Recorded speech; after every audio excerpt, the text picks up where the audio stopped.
बिस्मिल्लाहिर्रहमानिर्रहीम। सबसे पहले आपको ये पता होना चाहिए कि कायरल कंपाउंड क्या होता है। कायरल कंपाउंड ऐसा है जिसमें ऐसी कार्बन हो जो कि कायरल हो, और कायरल कार्बन वो है जिसमें चारों ग्रुप डिफरेंट लगे हुए हैं। मसलन ये जो कार्बन है ये कायरल है क्योंकि इसके साथ एक ग्रुप ये है, दूसरा ये है, तीसरा ये है और चौथा ये है। ये चारों ही डिफरेंट हैं, तो इसलिए ये जो कंपाउंड है ये कायरल कंपाउंड है।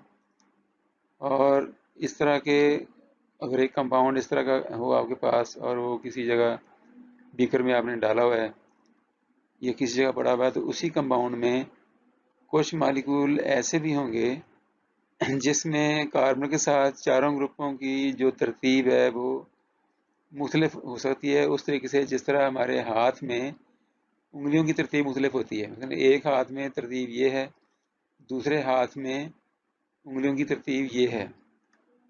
तो इस तरह यहाँ आप देखें तो इसमें जो चारों ग्रुप मुख्तलिफ जो लगे हुए हैं ये एक ख़ास तरतीब से लगे हुए हैं।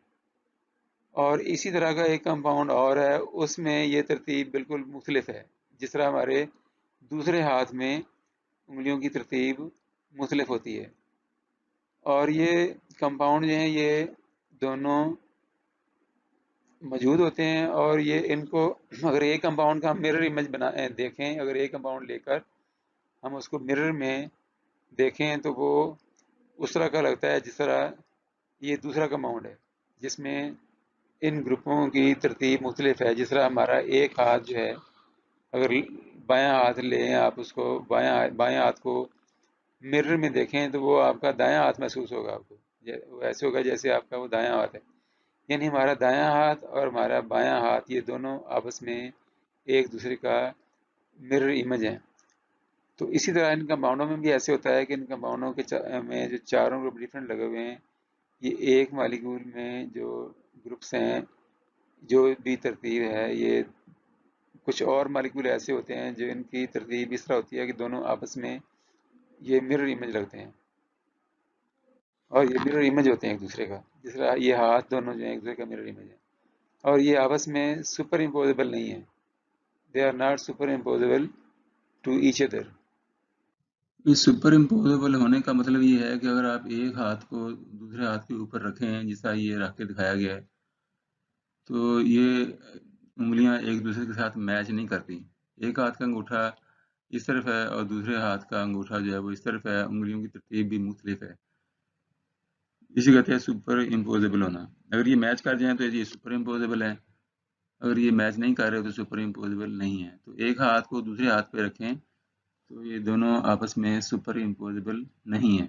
इसका वो कंपाउंड अभी हमने जो पीछे डिस्कस किए हैं, वो भी आप एक दूसरे के ऊपर इसको रख के मैच करना चाहें तो मैच नहीं करेंगे। जिस तरह ये ओ एच तो ओ एच से मैच हो गया, एच एच के साथ मैच हो गया, लेकिन अब जहाँ पे कार्बोक्सिलिक ग्रुप है दूसरे कंपाउंड का, उस जगह पे मिथाइल है।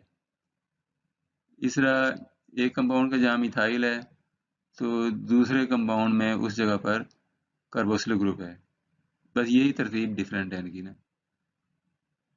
तो इस तरह ये कंपाउंड जो है ये सुपर इम्पोजेबल नहीं रहते एक दूसरे के ऊपर। और ये वो यानी कौन से कंपाउंड होते हैं जो सुपर इम्पोजेबल नहीं होते?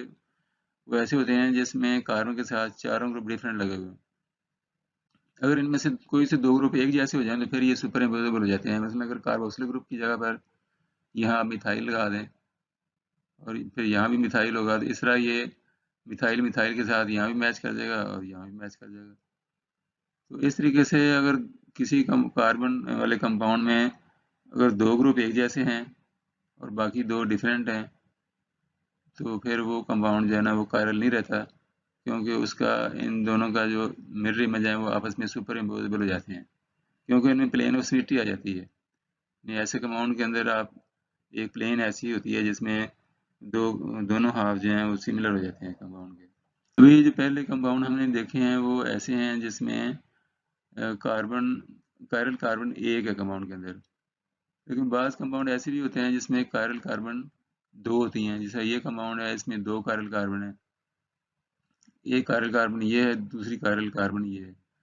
अब ये कार्बन कायरल क्यों है? क्योंकि इसके साथ चारों ग्रुप डिफरेंट है। एक इसमें हाइड्रोजन है, दूसरा इसमें मिथाइल है, तीसरी इसमें क्लोरीन है, और चौथा ये पूरा ग्रुप ये है। तो चारों ग्रुप इसके साथ डिफरेंट है। और इस तरह ये दूसरी जो कार्बन है ये भी कायरल है, क्योंकि इसके साथ एक हाइड्रोजन है, दूसरा ग्रुप इसके साथ ये इथाइल है, तीसरा इसके साथ ये क्लोरो है, और चौथा ये पूरा ग्रुप है अब ये वाला। इस तरह चारों ग्रुप जो हैं वो डिफरेंट हैं। तो इस तरह ये कंपाउंड ऐसे हैं जिसमें 2 कायरल कार्बन है। तो इस तरह के कंपाउंड के अंदर इनके 4 आइसोमर बनते हैं आपस में ना, यानी स्टीरियो आइसोमर इनके 4 बनते हैं, जिनमें एटमों की तरतीब मुख्तलिफ हो सकती है। जरा ये देखें, एक कंपाउंड ये है और दूसरा इसका कंपाउंड ये है, और ये दोनों आपस में मिरर इमेज है। यहाँ भी मिरर रखें तो जिस तरह ये हमारा बायां हाथ जो है दायां हाथ का मिरर इमेज है, इस तरह ये कंपाउंड जो है इसका मिरर इमेज है। इसको अगर आप सुपर इम्पोजेबल करेंगे तो नहीं होंगे। आप इसको उठा के यहाँ रखें, इसके ऊपर रखें, तो जिस जगह इसकी क्लोरीन है वहाँ उस जगह पे इसकी हाइड्रोजन है। इस तरह जिस जगह इस कंपाउंड की हाइड्रोजन है, दूसरे कंपाउंड की उस जगह पे क्लोरीन है। तो इस तरह ये दोनों आपस में मिरर इमेज हैं, और ये दोनों जो हैं ये ऑप्टिकली एक्टिव हैं। अब एक पॉसिबिलिटी ये है कि दोनों क्लोरीन जो है एक साइड पे लगे हुए हों। दूसरी पॉसिबिलिटी ये है कि एक कार्बन के साथ क्लोरीन जो है वो अगर दाईं तरफ है, तो दूसरी कार्बन के साथ क्लोरीन जो है वो बाईं तरफ हो सकती है, जैसा ये है। तो इस तरह का कंपाउंड भी एग्जिस्ट करता है, और ये भी इनका आइसोमर है ये। तो इसका भी फिर मिरर इमेज होगा, ठीक है।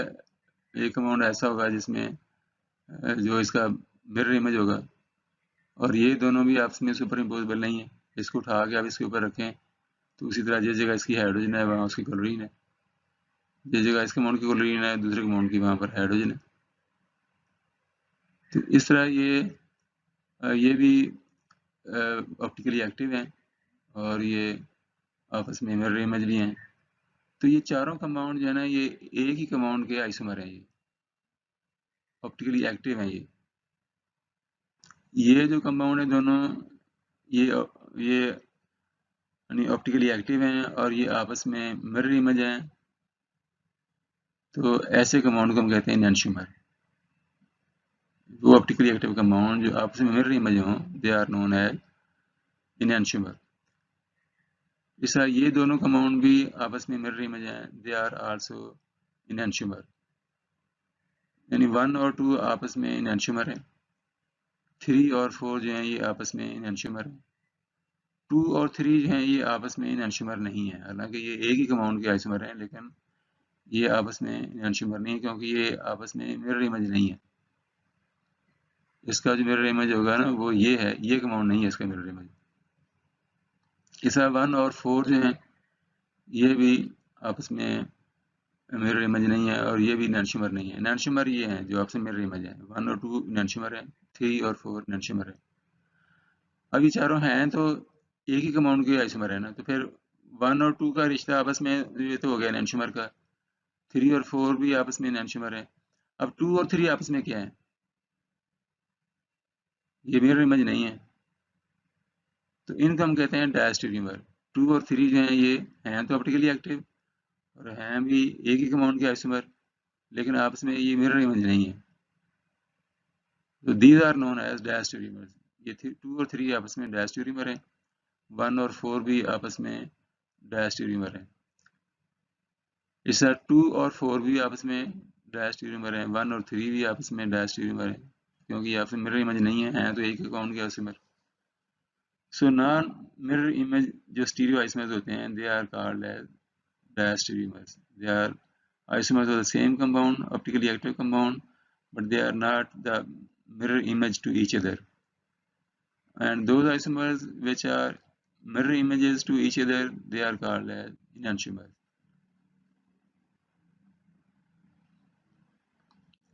अच्छा, अब ये है कि अगर इस कंपाउंड में आप ये वाला ग्रुप और ये वाला ग्रुप सेम कर देते हैं, तो उसकी एक नई सिचुएशन बन जाती है, जैसा ये यहाँ पे दिखाया गया है। अब ये अभी पिछली स्लाइड पे जो कंपाउंड था वहाँ पे इधर इथाइल था, यहाँ पर जो है ये मिथाइल है। अब इसके अंदर भी ये दो ही इसके अंदर ये कायरल कार्बन हैं, लेकिन अब ये जो वन है ये इसका मिरर इमेज तो है, इसका ये टू जो है ये थ्री का मिरर इमेज है। लेकिन इन कंपाउंडों में एक प्रॉपर्टी नई यहाँ पे आ गई है, वो ये है कि अगर यहाँ पे हम मिरर रख दें इस जगह पे इस तरीके से जैसा यहाँ पे ये दिखाया गया है, तो ये कंपाउंड दो हिस्सों में तकसीम हो जाएगा।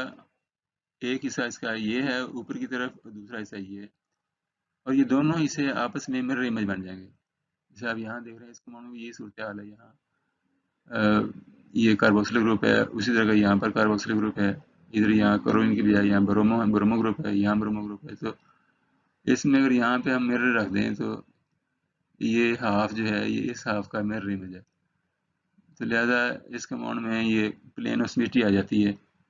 प्लेन ऑस्मिटी ऐसी प्लेन होती है जिस जो किसी कंपाउंड को दो हाफ में तकसीम कर दे, और अगर वो दोनों हाफ आपस में मिरर इमेज हैं तो वो प्लेन ऑस्मिटी उसको हम कहते हैं। तो ऑप्टिकली एक्टिव कंपाउंड में इस तरह की कोई प्लेन ऑस्मिटी नहीं होनी चाहिए। अब ये अगर कंपाउंड है इसमें आप यहाँ प्लेन ये मिरर रखेंगे तो ये हाफ इसका ये इस हाफ का मिरर इमेज नहीं होगा, क्योंकि इसकी क्लोरो इस तरफ है, इसकी क्लोरो जो है वो इस तरफ है। लेकिन इसमें क्लोरो जो है वो एक ही सिमत में है, और ये टर्मिनल जो ग्रुप्स हैं ये भी सेम ही है, इसलिए यहाँ पर ये प्लेन ऑस्मिटी आ चुकी है। तो इस प्लेन ऑस्मिटी के आने से अब ये कंपाउंड जो है ये ऑप्टिकली एक्टिव नहीं है, ये कंपाउंड भी ऑप्टिकली एक्टिव नहीं है। तो ऐसे कंपाउंड को हम कहते हैं मीजो कंपाउंड। ये ऐसा कंपाउंड है इसमें कायरल सेंटर तो हैं, लेकिन इसके बावजूद ये ऑप्टिकली एक्टिव नहीं है, इसके बावजूद ये कायरल नहीं है, क्योंकि इसके अंदर एक प्लेन ऑस्मिटी आ गई। और ये प्लेन ऑस्मिटी इस वजह से ये है कि ये मिथाइल और ये मिथाइल दोनों एक जैसे, अगर यहाँ पे कोई ग्रुप डिफरेंट हो जैसा यहाँ इथाइल है तो फिर ये यहाँ प्लेन ऑस्मिटी नहीं होगी, क्योंकि यहाँ मिरर इमेज आप रखेंगे, मिरर यहाँ पे रखेंगे तो ये हाफ जो है इस हाफ का मिरर इमेज नहीं होगा। तो इस तरह की सिचुएशन जो है ना इस तरह के कंपाउंडों में डेवलप हो जाती है। और अगर कोई किसी कंपाउंड में ये सिचुएशन डेवलप हो गई कि वहाँ पे मिरर आपने रखा और वो एक हाफ उस कंपाउंड का दूसरे हाफ का मिरर इमेज बन गया, तो वो ऑप्टिकली इनएक्टिव होगा और इसे हम मीजो कंपाउंड कहेंगे। जैसे ये 2 और 3 जो है ये ऑप्टिकली एक्टिव हैं और ये आपस में एक दूसरे का मिरर इमेज है। यहाँ मिरर आप रखें तो ये कंपाउंड इसका इमेज है, ये कंपाउंड इसका इमेज है, तो इस तरह ये आपस में इनएंशियोमर है। और मीजो कंपाउंड ये है जिसमें कायरल कार्बन तो हैं, लेकिन इसके बावजूद प्लेन ऑस्मिटी आने की वजह से this compound is optically inactive.